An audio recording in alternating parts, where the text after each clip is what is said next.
Entendre, comprendre, réagir. Un média qui donne vie aux opinions, qui donne voix aux idées. Cube.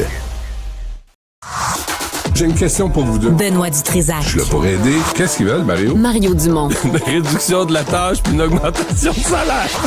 Ben, c'est cave. C'est des crapules. C'est cave, dire ça. Ils ont tellement tout. Non, ils ont déjà eu plus. La rencontre Dutrisac-Dumont. Fais un petit effort. La rencontre Dutrisac Maréchal cette semaine. Benoît et Isabelle que je rejoins tout de suite. Bonjour à vous deux. Bonjour. Hey Benoît, je suis contente de vous avoir les deux, mais particulièrement toi, parce que ce matin, j'ai commencé l'émission en te présentant. Isabelle, attends un peu. Je t'explique tout de suite. Tu peux aller prendre une marche, si tu veux. Non, je veux que tu restes, parce que tu fais partie de ces... Ce matin, j'ai fait... je présentais des excuses à toi, à Richard, à mes collègues qui ont plus d'expérience que moi, parce que ça faisait des années, là, que je vous entends chialer depuis que je t'accube sur la propreté de Montréal, sur l'itinérance, sur la toxicomanie. Puis quand je suis arrivé, moi, je venais d'arriver à Montréal, je suis jeune, naïf, plein d'espoir. Puis je disais, voyons, ils chialent donc bien contre cette ville-là. C'est pas si pire, c'est tellement le fun, Montréal, c'est magnifique. Ce matin, Benoît, je m'excuse. Je vous présente toutes mes excuses. Parce que je suis saturé là, de la ville la plus sale, dégueulasse, remplie de rats, d'itinérance, de toxicomanie, de consommation abusive. C'est dégueulasse. Je récolte encore des témoignages de nos collègues qui marchent sur des tampons souillés, des seringues, de la vitre, des poubelles qu'on enlève, des parcs pour aucune bonne raison, et j'en passe. Donc, on peut parler de salubrité de Montréal aussi, mais surtout, à un moment où on devrait nommer, selon moi, là, le ramasseur en chef de la cochonnerie de Montréal, le directeur des ordures et des égouts, mais à la place, on décide de dépenser 200 000 $ sur un nouveau poste de directeur diversité et inclusion. Benoît, Isabelle, à toi aussi, si tu as participé à ce chialage, mes excuses. Moi, je chiale jamais. Je les chiale jamais. Je les accepte volontiers parce que c'est... Mais on a connu une ville... C'est ça l'affaire, c'est... Tu sais, on râle parce qu'on a connu une ville, Isabelle, plus propre que ce qu'on a là. On a connu une ville plus efficace que ce qu'on a là. Juste, tu sais, tu vas parler des rats dans un instant, là. Juste ramasser les vidanges. Puis moi, ce qui me rend fou, c'est que je vois Valérie Plante aller aux Nations Unies dire « on va sauver la planète ». Sacramouille, commence par sauver ta ville, commence par sauver ton arrondissement, commence par sauver ta cour. C'est là où c'est fou. Et pendant ce temps... Et c'est Antoine Robitaille qui a sorti la nouvelle hier. On veut nommer, le poste est ouvert, un directeur qui va être mieux payé que la mairesse sur diversité, service diversité et d'inclusion sociale, à peu près 200 000 par année. Il y a déjà Beaucherat-Manaille qui fait rien de ses journées à 126 000 sur le racisme systémique. Excuse-moi, là. Je l'ai pas vu arriver avec voici le résultat de 2 ans en poste. Il y a tellement plus de racisme à Montréal, c'est réglé. Fait que il y a déjà des lois pour ça. Puis je suis allé voir tantôt là au comité exécutif. Ils ont juste à nommer, au lieu de payer quelqu'un d'autre, là, ils ont juste à prendre un élu, lui donner un petit bonus de 20 000, puis dire maintenant, tu vas vérifier comment on gère l'accueil aux immigrants. Tu vas gérer, tu sais, l'inclusion sociale, là, on voit que c'est tout croche. Un exemple bien simple, 2 exemples bien simples. L'école Victor Rousselot à Saint-Henri, on ouvre la maison Benoît Labre à côté. Benoît Doré est venu dire c'est parfait, ces petits trains vont loin, puis quand on veut, on peut. Mais c'est à côté d'une école primaire. Le CPE, le Petit Palais, les toxicomanes, les itinérants sont là, ils vont faire leurs besoins le long du mur. C'est ça la gestion de l'inclusion sociale. Est-ce qu'on peut vivre sans avoir le matin à marcher sur des ordures, puis je vous épargne les détails. Isabelle? Écoute, je suis tellement d'accord avec toi, Benoît, et je pense qu'effectivement, il y a une dégradation remarquable et remarquée par le citoyen au cours des dernières années. Puis on dirait effectivement que l'administration Plante s'en préoccupe pas trop. Sauver la planète, moi, j'ai toujours trouvé que c'est une bonne idée. Là. Je trouve que on devrait en parler tous les jours, là, de l'importance qu'on devrait trouver, nous, comme citoyens, à poser des gestes. Puis en même temps, ben, chacun a l'impression de faire son petit bout, mais tant que l'autre à côté fait pas plus, ben, on n'ira pas plus non plus. Bref, ça, c'est un dossier qui est important, mais tu sais, ça nous empêche pas. On dit souvent, là, on peut marcher puis mâcher de la gomme en même temps. Tu sais, on peut faire bien des affaires en même temps, finalement, quand on a une véritable volonté et politique. Dans ce cas-ci, moi, sur l'insalubrité, je trouve ça épouvantable. Mais c'est pas que de la faute de la ville, tu sais. Moi, je dirais pas que c'est juste la faute de la ville. Moi, le monde, c'est des cochons. Le monde, c'est pas... Les Montréalais sont cochons. Écoute, ça vide leurs affaires, ça garoche des trucs par la fenêtre encore dans des voitures. Il y a une époque pas si lointaine où on ouvrait la portière, on avait des cendriers dans les voitures, les gens ouvraient la porte, ah ouais, le cendrier dans la rue, ils vont le ramasser. Ben on a encore cette attitude-là, tu sais, puis nos jeunes sont pas plus élevés parce qu'on les élève pas. Fait que, qu'est-ce que tu veux? On arrive, c'est ça. Moi, j'ai un duplex dans Ville-Marie, tout près à un coin de rue de l'édifice de la SQ. Ma fille habite là. Je disais, c'est l'enfer. Moi, je trie souvent, je ramasse. À un moment donné, il y a toujours bien des limites à être une bonne citoyenne, tu sais, mais ouais. les poubelles des voisins, c'est dégueulasse. Souvent, je suis obligée de ramasser, là, tu sais, je mets des gants, puis je me dis, bon, ben, coudonc, il y en a, ils sont connus, tu sais. Comment ça se fait qu'ils ont pas de... Comment ça se fait qu'eux, ils n'ont pas de contravention? Parce qu'on peut avoir des contraventions. Moi, ici, à Verdun, j'ai déjà eu quelqu'un, un employé de la ville, qui a fouillé dans mon sac de recyclage, dans mon bac à recyclage. Des photos. Et puis, écoute, ça fait une couple d'années de ça, mais quand même, il m'a donné un avertissement. Ma fille, elle est dans Ville-Marie, parce que ma fille habite là, a une contravention, elle, de 320 quelques dollars, qui n'est toujours pas réglée, parce que tu comprends que j'ai dit, conteste-moi ça, parce qu'on a fouillé dans son bac de recyclage. Alors que d'à côté du voisin, c'est épouvantable. Ça pue, c'est dégueulasse. Et sais-tu qu'est-ce que j'ai eu comme problème? Des rats. Surprise. Sais-tu combien ça m'a coûté régler le problème des rats? Ça m'a coûté 5 000 $. Écoute, j'étais là, à bout. J'en pouvais plus. Et puis, c'est parce que finalement, il y avait, tu sais, des rats rentrent. Tu sais, des vieux immeubles dans ce coin-là aussi. Écoute, on pourra en parler longtemps, mais... Benoît, il est dégoûté. Regarde, on va mettre des belles images pour toi, Benoît. Non, on va le regarder un peu. C'est ça, Montréal. On va le regarder, contempler. Mais ça, là... Lorsque vous regardez dans l'abysse vous regarde aussi. Ouais. Regardez-moi ça. C'est pas Ratatouille, là. C'est pas Ratatouille de Disney, là. C'est Ratatouille qui a échoué, là. Enlève-moi ça, c'est c'est dégueulasse. Je veux juste rajouter rapidement sur ce que tu dis aussi, Isabelle, parce que ma rue où j'habite à Montréal, c'est une dompe à ciel ouvert. J'adore mon appartement, j'adore mon quartier. Ma rue, moi, je suis tout près du stade olympique. Le bloc en avant, ils ont genre 30 bacs de poubelles qui débordent depuis 6 mois, sont pas ramassés, puis il y a des déchets, des divans, des matelas souillés, des frigos qui sont sur le bord de la rue depuis 3-4 mois, qui ne sont jamais ramassés. Mais non, ils ne sont pas ramassés, mais qu'est-ce que ça fait là? Quoi, comment, pourquoi? Je suis venue à Verdun. Écoute, ma petite poubelle, j'ai un parc en face de chez nous, ma petite poubelle de parc, il y a quelqu'un qui est venu mettre des grosses espèces de, je sais pas ce que c'est, ça avait l'air d'être de... Vous savez, quand vous achetez des gros électroménagers, là, il y a du styrofoam gris là, qui protège. Ils ont mis ça dans une petite poubelle du parc. Voyons, gère tes poubelles, mais pas ça là. Mais en même temps, tu sais, en même temps, les matelas, tout ça, les gens mettent ça là en se disant, ils vont le ramasser.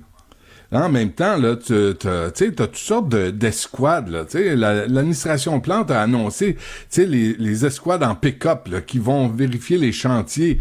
Mais c'est juste des jambons que tu promènes en pick-up. Ils descendent jamais pour ramasser quoi que ce soit. Fait que, qu'est-ce que tu veux? Puis les gens, c'est des cochons. Je l'ai dit depuis longtemps, les Montréalais, c'est des cochons. Puis là, quand tu vois puis en même temps, quand la poubelle est pleine, puis t'as le sac dans les mains, qu'est-ce que tu fais avec? Tu le manges, tu le mets dans la valise de ton char, puis tu vas le mener ailleurs, tu vas le mener à Verdun chez Isabelle. Tu sais, tu fais quoi avec tes vidanges? Ils sont là, puis... tu poses toutes des bonnes questions, mais il y a aussi quand même des débuts de réponse à ça. Tu sais, comme par exemple sur les gros objets. On sait que c'est normalement la première semaine du mois, selon le quartier où vous habitez. Il y a quand même il y a des horaires pour ça. Mais c'est pas assez. C'est ramassé. Oui, mais ça va juste être... Mais c'est pas assez. Mais regardez, hier, là, moi, je prends Sainte-Catherine pour prendre le pont, parce que je fuis Montréal après. À 2h, là, je m'en vais. Et là, je passe sur Sainte-Catherine. Qu'est-ce que la mairesse Plante? Personne s'en est aperçu. Puis hier, je me dis, faut que je leur en parle. Savez-vous ce qu'ils font dans Ville-Marie pour agrémenter, pour assurer la sécurité? Vas-y. Ils ont installé des palmiers Oh! Des paniers géants, ça cramouille. Je ne sais pas combien ça coûte. Chaque Est-ce que c'est panier, au coin de ça quelle coûte rue, une ça? fortune. C'est-tu dans le coin de Peel? Peel et Sainte-Catherine, genre? Non? De Est. À partir de Cube, de Saint-Hubert à Papineau. Ils ont mis des palmiers. Oh, ben, on va aller voir. Fait que, On va se encore sentir dans une le fois, sud. Ça va être le fun. oui. Là, les itinérants, en plus, il n'y a pas de toilettes publiques, puis il n'y a pas de Jagger. Ils vont faire leurs besoins.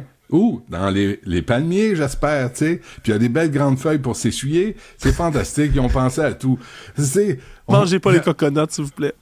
Tu sais, Alex, quand on a fait, un moment donné, on est allé voir, où c'est André Sylvain qui est allé pour parler aux gens à Émilie Gamelin.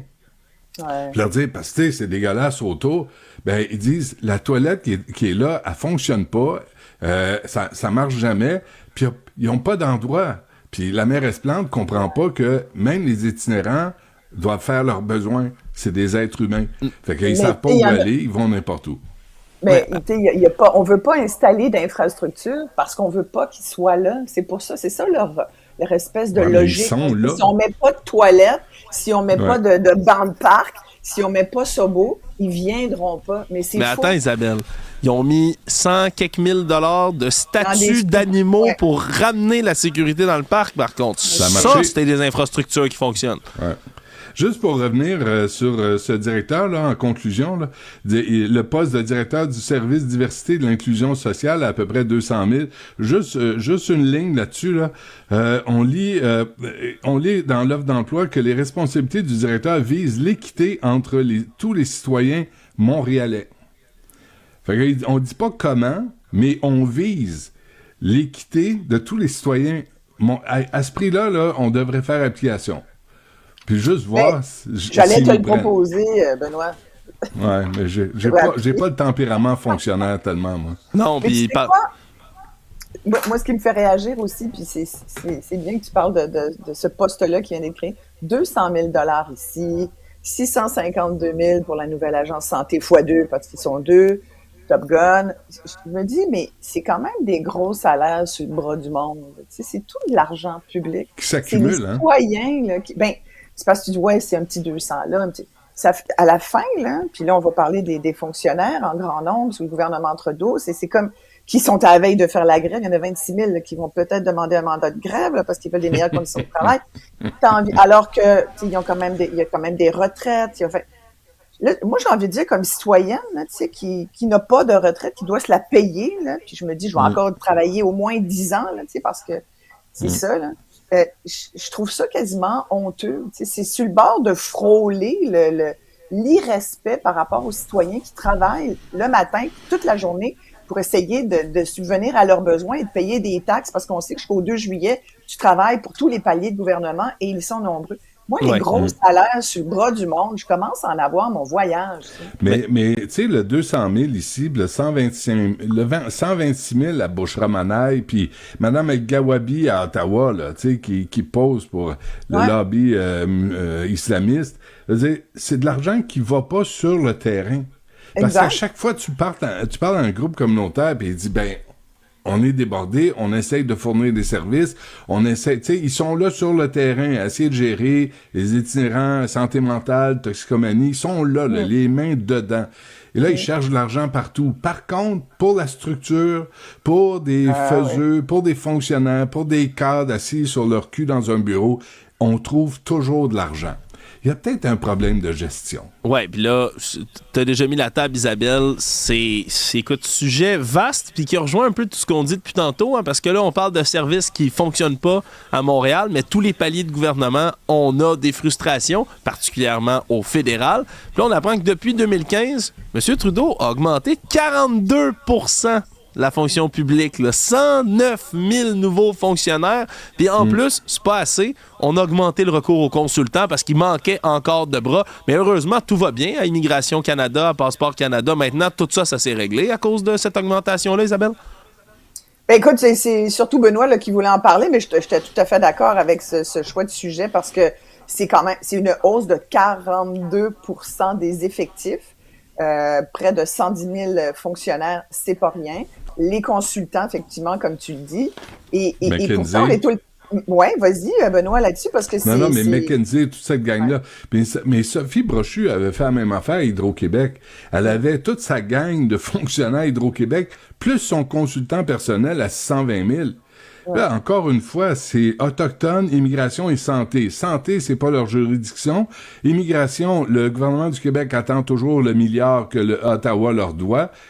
1 milliard et plus, parce que la facture continue d'avancer. Puis je vous rappellerai toujours que autochtone, quand Trudeau est arrivé en 2015, il a aboli toute reddition de compte au conseil de bande pour l'argent qu'on envoie, que tout le monde envoie pour améliorer le sort des Premières Nations. On est d'accord avec ça, mais quand ça se retrouve dans les poches d'un conseil de bandits qui s'achète des pick-up que moi, j'ai pas les moyens de me payer, tu dis l'argent va pas à bonne place. Mais là, ça arrête pas. Je l'ai vérifié, on s'en est parlé il y a peut-être un mois avec Alexandre puis Mario. J'allais voir les chiffres, là. À chaque budget, il y avait des millions additionnels pour les Premières Nations. D'accord, mais c'est allé où? Comment on a amélioré leur sort? Pis c'est ça, tu sais, on n'a jamais le résultat de l'argent qu'on a investi. Puis on parle toujours de la même affaire. Et tu as raison, et ce sentiment-là, ça contribue beaucoup à l'impression, je pense qu'il est vérifié maintenant, des citoyens de ne pas en avoir pour leur argent. Les citoyens contribuables. Là, je dis souvent, je mets souvent les deux ensemble parce qu'on est citoyens, mais on est aussi souvent contribuables. Et les gens le disent. Le dernier sondage léger qui était dans les pages du Journal de Montréal il y a quelques jours le dit, le montre très bien. Les gens disent, là, ça va faire les impôts et les taxes. Là.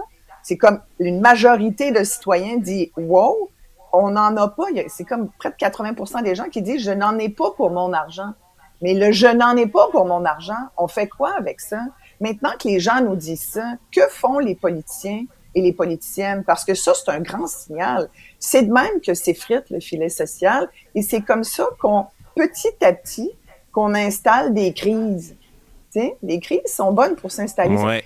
Souvent, les crises citoyennes, il faut faire attention parce qu'au Québec, on n'a peut-être pas l'habitude de ça. On a des révolutions tranquilles, mais je trouve qu'en ce moment, il y a comme une gronde, t'sais. On l'a vu à Ottawa, là, ça prend 2-3 trocs là, pour en appeler d'autres, puis ça peut gérer, ça peut vite prendre de l'ampleur.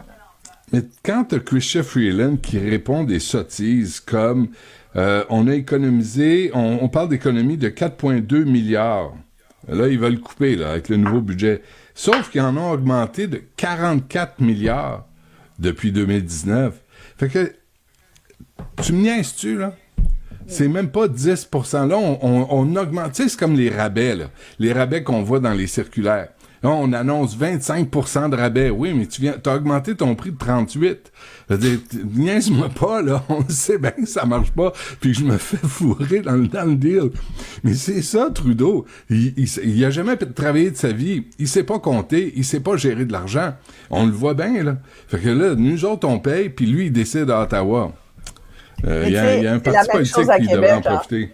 Benoît, c'est la même chose à Québec. Hein. En 2023, il y a, je pense, quelque chose comme 4000 fonctionnaires de plus, alors qu'on avait dit, tu sais, je pense que c'est quasiment 8% de plus de monde dans la fonction publique québécoise. Ouais. C'est correct, tu sais. Moi, j'ai rien contre les fonctionnaires du tout, tant qu'ils fassent bien leur travail, puis que, tu sais, je veux dire, mais il faut pas que tu fasses répondre. Cet appel est important pour nous.